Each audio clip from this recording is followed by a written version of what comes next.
or one video, but on a couple of guns. I don't know what I'm going to title the video yet.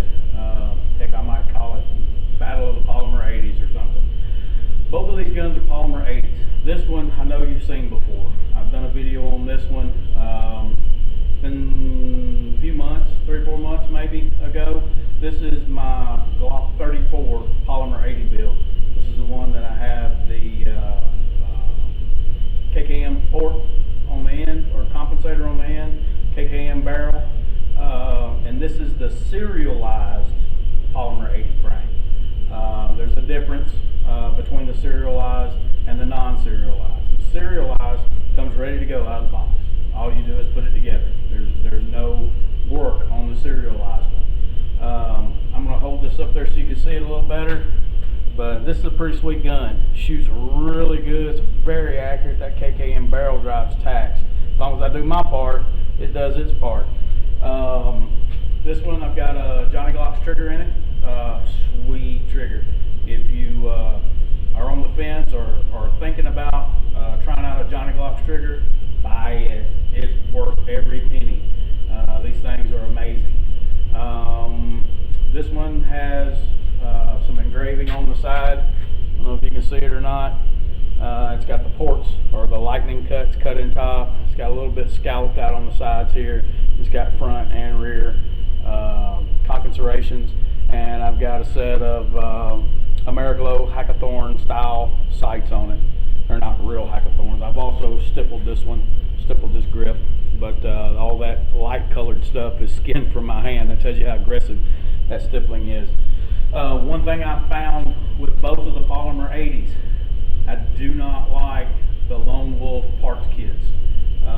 The ejector housing in the back, I don't know what it is, they don't fit just right.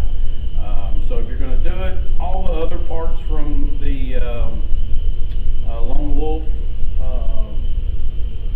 stuff to build it with, parts kit, they're fine. But the ejector housing is a no-go. It just doesn't fit right. At least in my experience with these two guns, it doesn't fit right. So that's the first one I'm going to be testing. The second one I'm going to be testing is this serial or non-serialized, the non-serialized Polymer 80 frame. The first one was a Glock 17 style frame. This one is a Glock 19 style frame. But you'll notice I've got a Brownells 19L slide on it. The 19L slide. Now it's not the prettiest thing in the world, but I'm going to tell you what. I don't know what it is about the slide and barrel, but man, it shoots like money. I shot my best group ever with this gun at 25 yards on sandbags. Not in a ransom rest, but on sandbags. I shot a group literally the size of my thumbnail. And I've got witnesses to vouch for it. But that was with the red dot optic on it. And I shot a 5-shot group less than a ½ inch. I mean, I have never shot a gun that good before. Now, it was on sandbags, but I'm going to tell you, I don't know what it is about this combination, but this barrel is just lights out when it comes to accuracy. I'd had a few problems with this gun cycling. I've tuned the spring now. I've done a few other things to it. I'm still going to, somebody mentioned in the comment one of my videos, and I'm going to try it out. Said use a Gen 4 ejector. And I've got Gen 3 injectors in both of mine. So that's what I'm going to do. I'm going to buy some Gen 4 ejectors, and I'm going to try that out, because that might be the key right there. They are a little bit different. I've noticed just by looking at the two, they are a little bit different. This one is a Glock 19, but it's got a 17 link slide on it. So that's the 19L from Brownells. It's got a window cut in the top. It's got some front slide serrations on the side. And I've got Ameriglow suppressor height blacked out sights with an adjustable Type 2 Trichicon RMR. I've also stippled this one, that light coloring on there. Again, it's from the skin on my hands. But this one has just pretty much a factory trigger in it. I put a different connector in it, and that's about all. But I'm going to run these side by side and tell you what I think about it. Now with the non-serialized, which is what this one is, it's the non-serialized one, you do have to build it.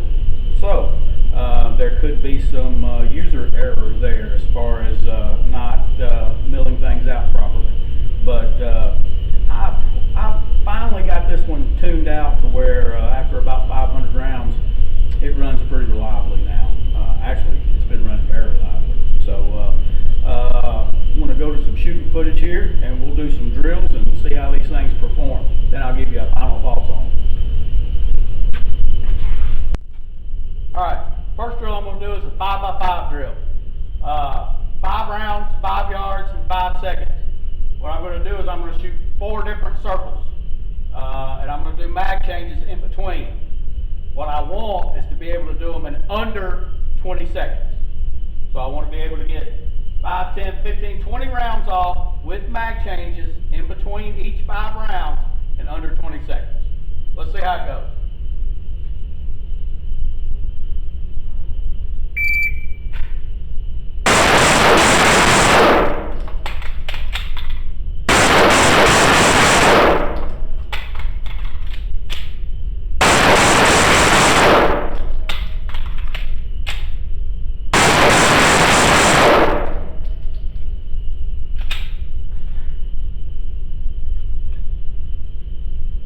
.77, 1.90 draw. That's not real good, but this is just a warm-up. So I'm going to do it again with the other gun, just as a warm-up, and then I'm going to go into a different drill. All right, this time I'm going to do the 5x5 drill. I'm going to do it with my Glock 34 build, the serialized one. See how that goes.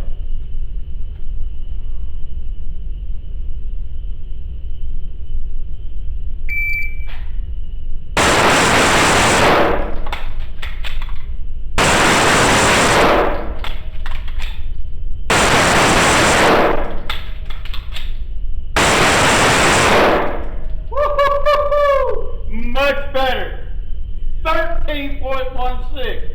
Still a slow draw, 169. But yeah, much better. One thing is, I got a compensator.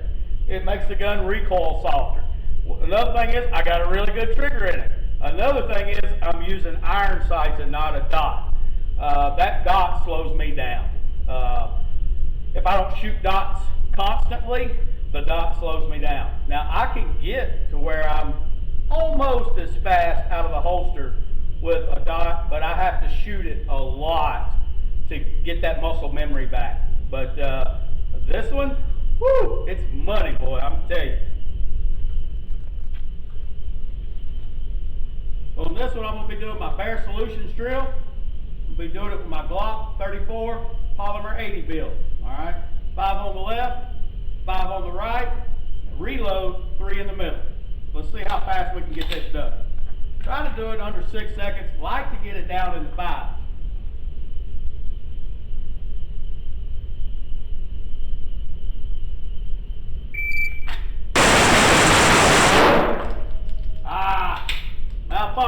Malfunction.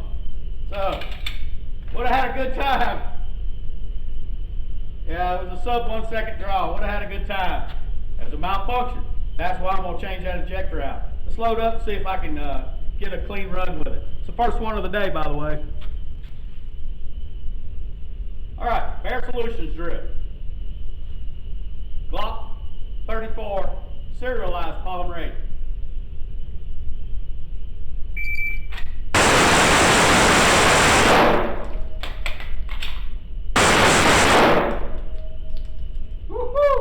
Not bad.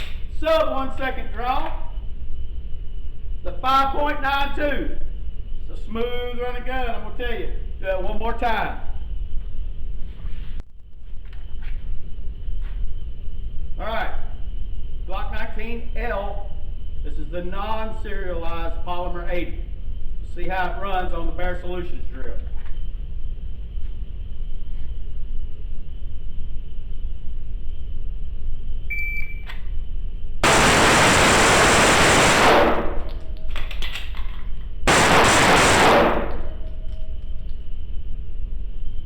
great. I did notice my time from the draw was slower. It's a little over a quarter of a second slower. That's the transition from a non-red dot to a red dot. I could drop that time, but it's going to take practice. So we'll try this one more time. All right, last time with the Bare Solutions drill with the Glock non-serialized Polymer 80 19 long slide.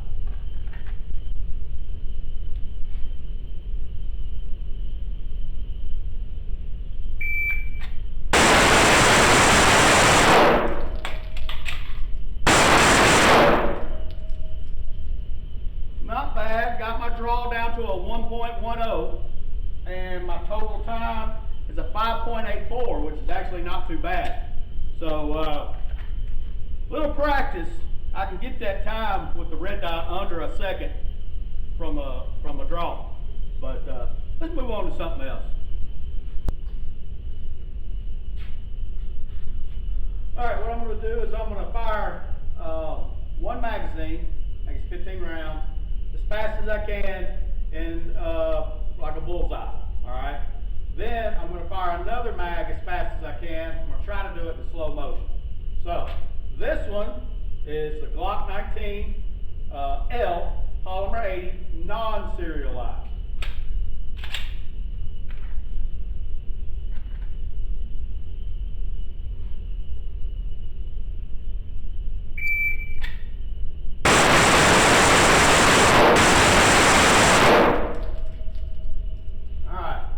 Hit.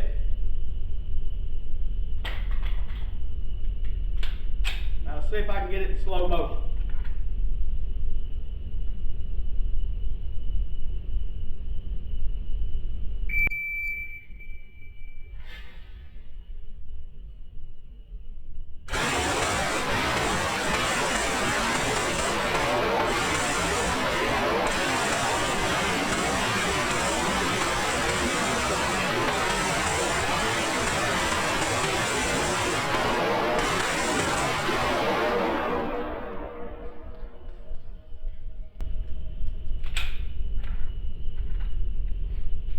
Having a hard time getting used to this trigger versus the other trigger. So that's why I'm not going consistent all the way through in a solid string, because this trigger is way different from the Johnny Glock trigger.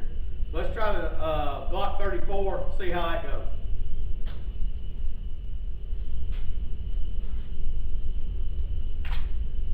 Glock 34, Polymer 80, serialized.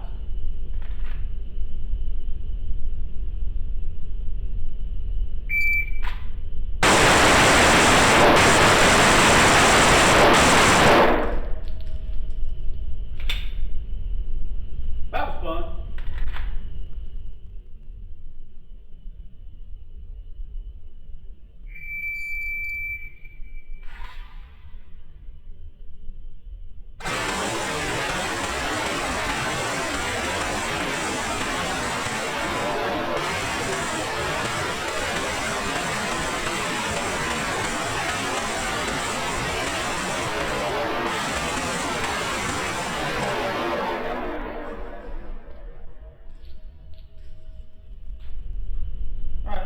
Accuracy, just test with it to see how the 34 performs.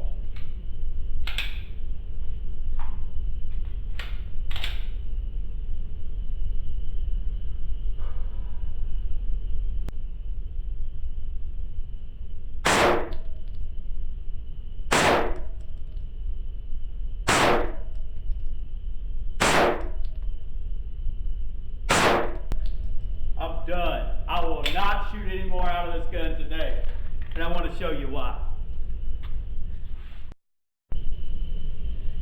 There's my 5-shot group. That is a good group. I will tell you, when I say that this little KKM barrel shoots good, boy, it does. That thing shoots. So I'm going to try this 19L and see if it'll keep up with it. I don't know if it will. It will. The gun will. but I don't know if it will with me today because I'm bouncing back and forth between optic and iron sights, a Johnny Glock's trigger, which is a really good trigger, and just a standard Glock trigger. So let's see if I can get as good a group with it as I can the serialized frame. Okay, I'm going to shoot my Glock 19L now. What I should have told you before at the beginning of the video, and I failed to, for most of the video I've been shooting 124 grain Blazer brass. I don't like the steel case stuff or the aluminum case stuff, but Blazer brass is actually pretty good ammo. So I've been shooting 124 grain Blazer brass. Now, the first mag through this is going to be 124 grain Blazer brass. The second mag is going to be a 115 grain Fiocchi. So I'm going to, when we're done with this, I'm going to run some of that 115 grain through my comp gun and see how it runs too. But first, let's try this.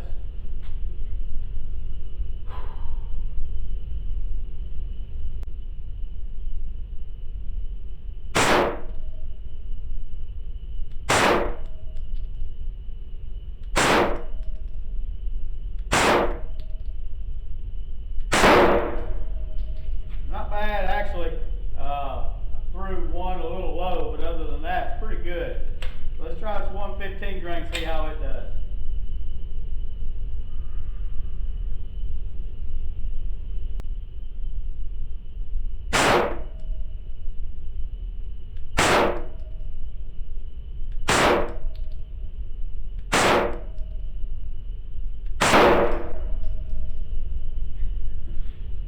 Pretty sweet.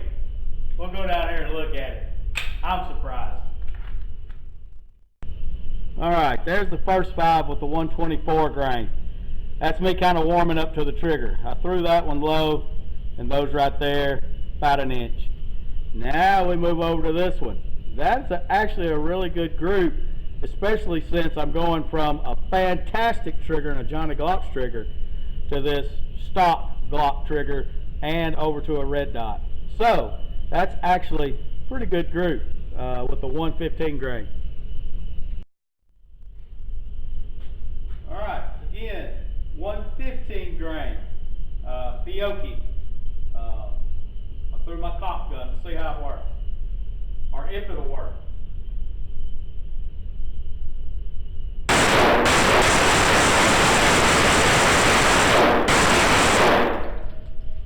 It did. I'm surprised. I'm going to try one more. Alright, last go around with a 115 grain Fiocchi.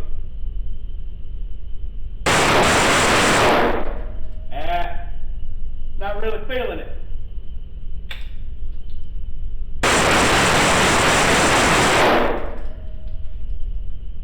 I'm surprised it ran that many. I could probably tweak the recoil spring in it. I'm not going to. I like it when I hit the slide stop, the slide goes all the way forward. If you get too light of a recoil spring, it'll stop before it goes in the battery. You got to remember, you got your striker spring that is causing rearward pressure on the gun when you drop the slide forward. So if you get too light of a recoil spring, it won't let the slide go all the way forward. But you'll see, watch this. I'm just barely letting it go forward. It goes all the way into battery. So I've got it timed pretty well. So, all right, we'll wrap this up.